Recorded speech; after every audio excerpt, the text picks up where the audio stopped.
ጋዜጠኛ ደረጀ ሀብተወልድ በመጀመሪያ እንኳን ደስ አለህ። ይህን መጽሐፍ ለንባብ አብቅተሃል። አብይና እኔ በጣም ምርጥ መጽሐፍ ነው። ሁላችሁም ልታነቡት የሚገባ መጽሐፍ ነው።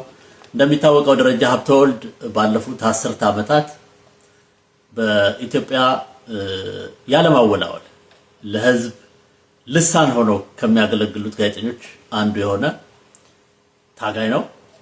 ደረጀ ብዙ ጣውረድም ቢያሳልፍ በጽናት ከህዝብ ጎን እንደቆመ ነው። ወደፊትም በዚሁ አቋሙ የሚቀጥል የህዝብ ወገን ነው።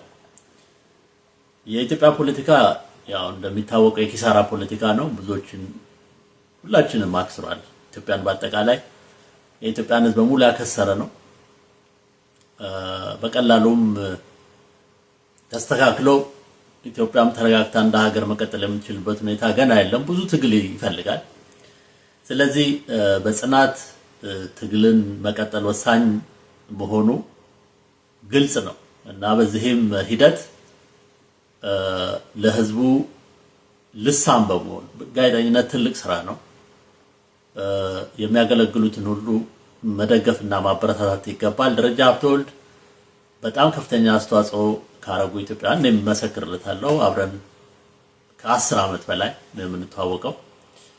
ምንም ሳያወላውል አቋሙን ሳይቀየር ለህዝብ ወገን የሆነና ጠንካራ ትግል ከሚያደርጉ ኢትዮጵያውያን መካከል ስለሆነ ደረጀ ለዚህ ጽናቱም ሊመሰገን ይገባዋል። ለማንኛውም ይሄን መጽሐፍ አንብቡት። ብዙ ቁም ነገር ያካተተ ነው።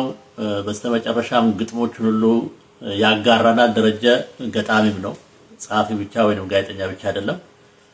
ብዙ ተሰጥኦ አለው እና ውድ ኢትዮጵያን ይሄን መጽሐፍ ከማንበብ አልፋችሁ ሌሎችም እንድታጋሩ ጥሬን በዚህ አጋጣሚ ገልጻለሁ። ደረጀ ሀብተወልድ እንኳን ደስ አለህ።